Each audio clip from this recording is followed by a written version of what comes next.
teknologi internet. Pembahasan kita yang akan kita bahas hari ini adalah e-commerce dalam teknologi internet ya. Jadi ada hubungannya antara e-commerce dengan adanya teknologi internet ya.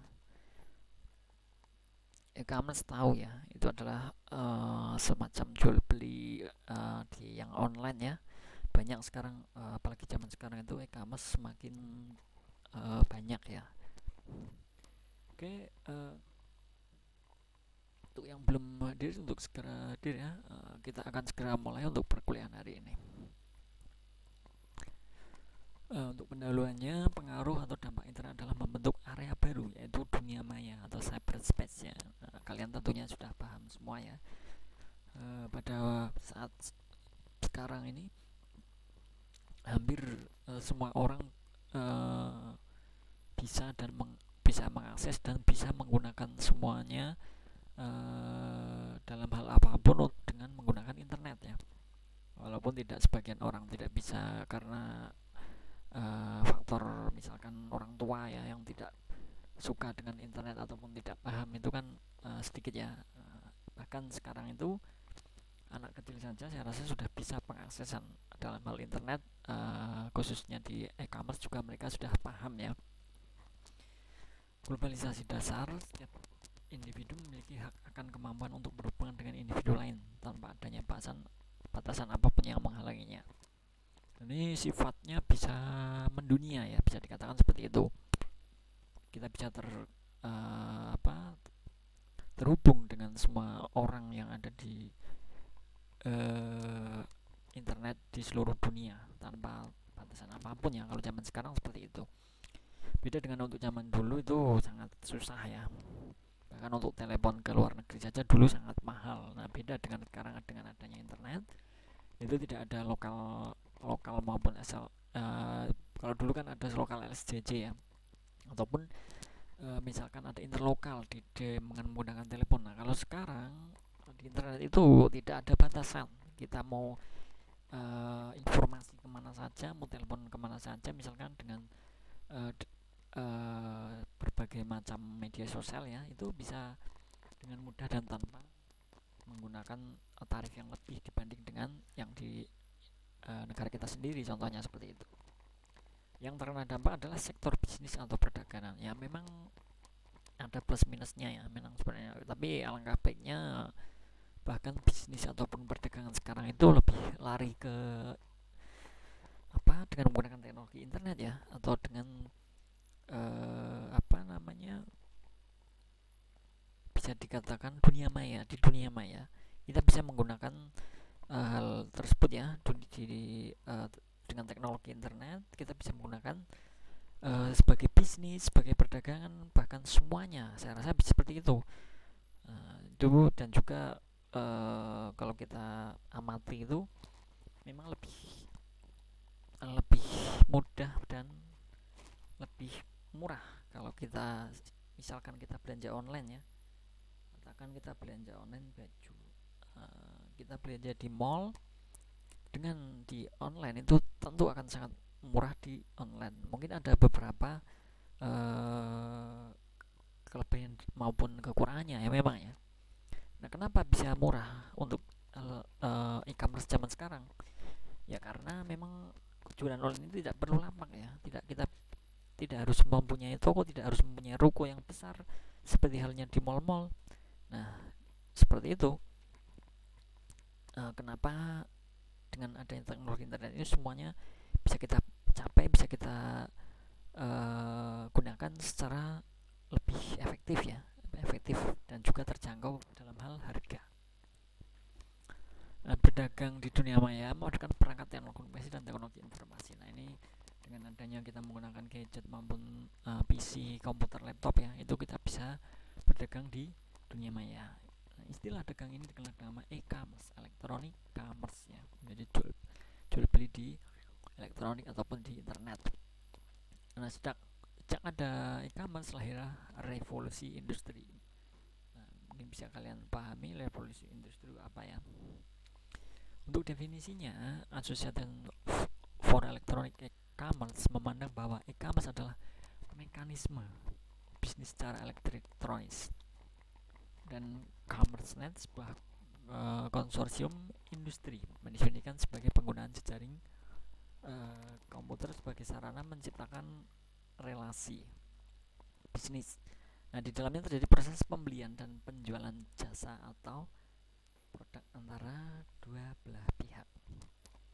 Dan ada Amir Herman dalam bukunya Net Ready menjelaskan bahwa e-commerce sebagai mekanisme bisnis secara elektronis yang memfokuskan diri pada transaksi bisnis berbasis individu ya, dengan menggunakan internet sebagai medium pertukaran barang atau jasa baik antara dua institusi maupun antar institusi dan konsumen. Ini bisa kita lakukan dimanapun dengan orang manapun itu bisa ya, asalkan memang ada wadahnya, dalam artian ada pihak ketiga. Misalkan ya, kalau kita mau beli suatu barang ke luar negeri, misalkan bisa menggunakan saya menyebutkan brand ya, misalkan menggunakan Alibaba. Misalkan kalau kita menggunakan Shopee katakan ya, yang kalau yang di Indonesia itu kan mungkin bisa jangkauannya kurang luas, hanya di negara kita misalkan. Nah, itu ada ya, ada wadah di antara untuk penggunaan dalam internasional itu semuanya ada sebenarnya, bisa kalian cermati nanti.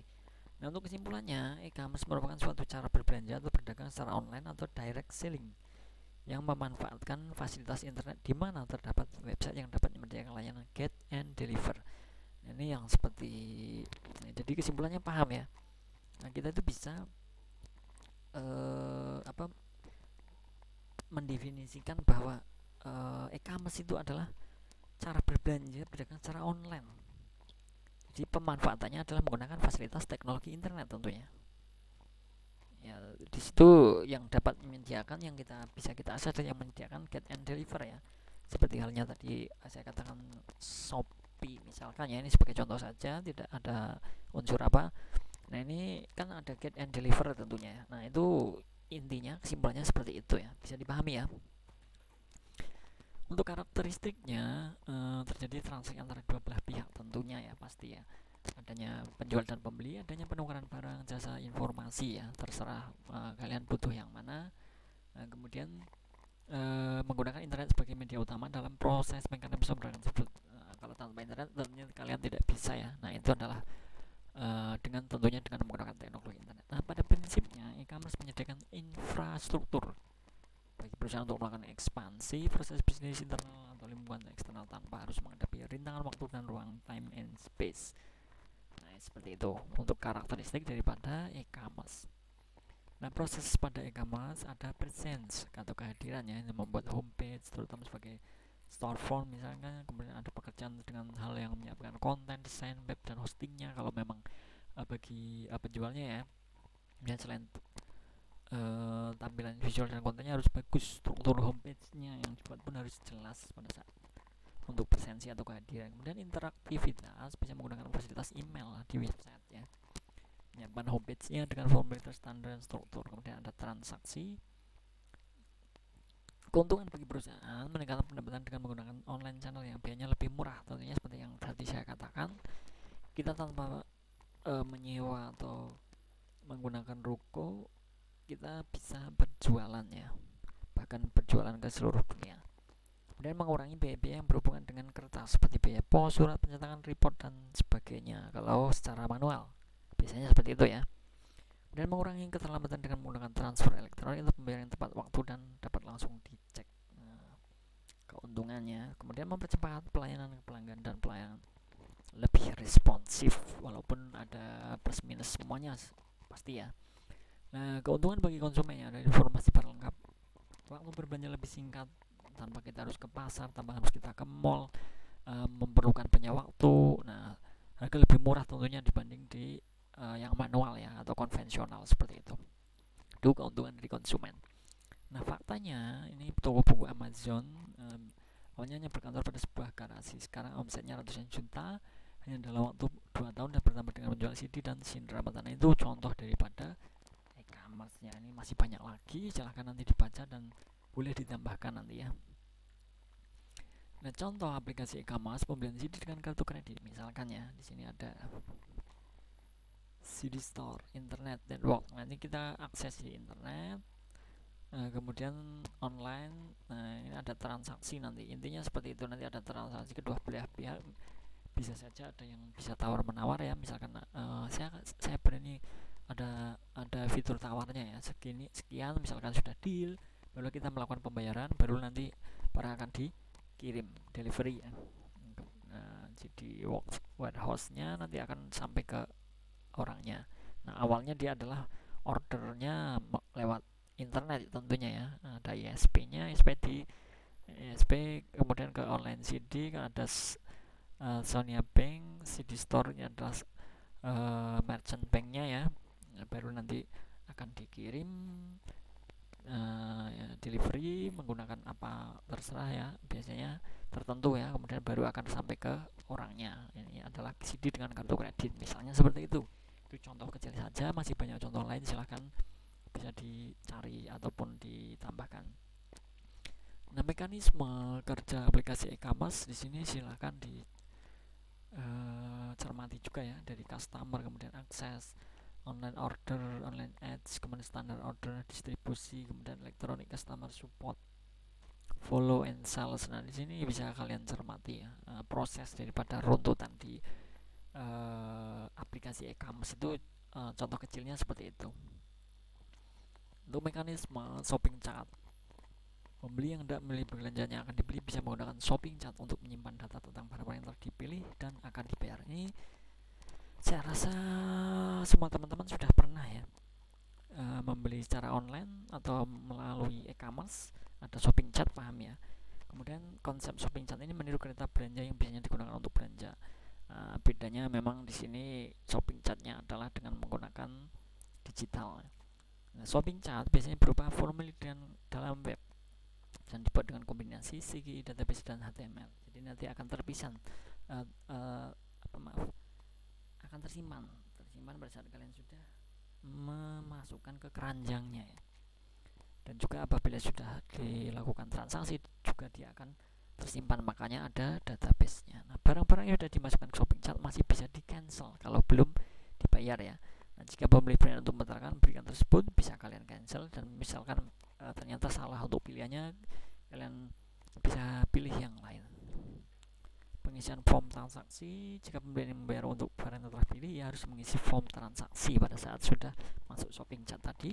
Nah, form ini menanyakan identitas pembeli serta nama kartu kredit kalau memang mau menggunakan kartu kredit ya. Kalau memang mau transfer ya silakan. Banyak yang menggunakan misalkan Alfamart, menggunakan transfer bank dan lain sebagainya. Untuk pengiriman, setelah pembeli menggunakan transaksi, retailer akan mengirimkan barang yang dipesan melalui jasa pos langsung ke rumah pembeli sesuai dengan pos yang dipilih. Nah, beberapa cybershop menyediakan fasilitas bagi pembeli untuk mengecek status barang yang telah dikirim melalui internet. Biasanya bisa kita cek ya, kita menggunakan pengiriman A sekian, pengiriman B sekian, dan untuk harinya juga sekian-sekian. Nah, itu bisa kita sesuaikan. Contoh homepage toko online misalkan di sini ya, Pak. Misalkan ya, ini hanya contoh saja, silakan, karena sekarang banyak sekali untuk homepage untuk e-commerce, untuk jual beli online ya. Nah, atau di situ bisa kalian pilih sesuai dengan yang kalian inginkan. Untuk beberapa istilah, cyber merchant adalah toko online. Cyber mall ini kumpulan toko online dalam suatu website. Jadi ada cyber mall juga. Jadi ibaratnya mall,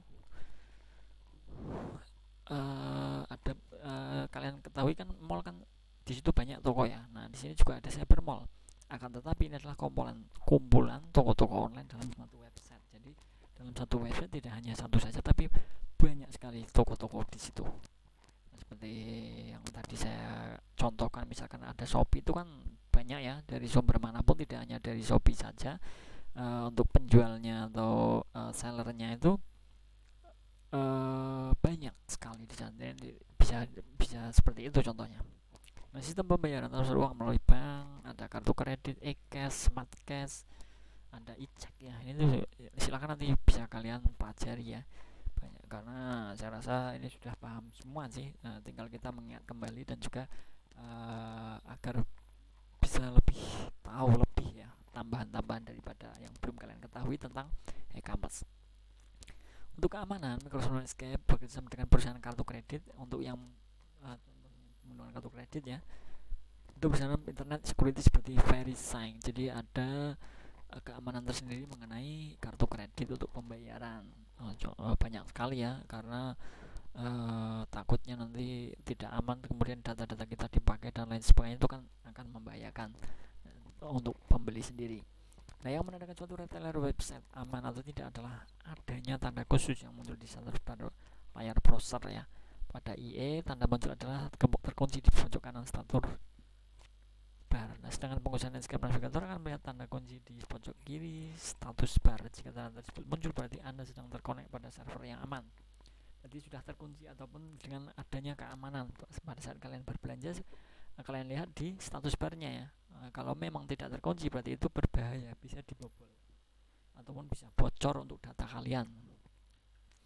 Set IPS dan Payment Gateway standar enkripsi yang digunakan dalam e-commerce pada saat ini adalah Set Secure Electronic Transaction ya, untuk keamanan, untuk pembayaran kredit card, kemudian menggunakan set keberhasilan informasi berupa nama dan nomor kartunya, kemudian set juga menjaga autentikasi atau identitas penjual.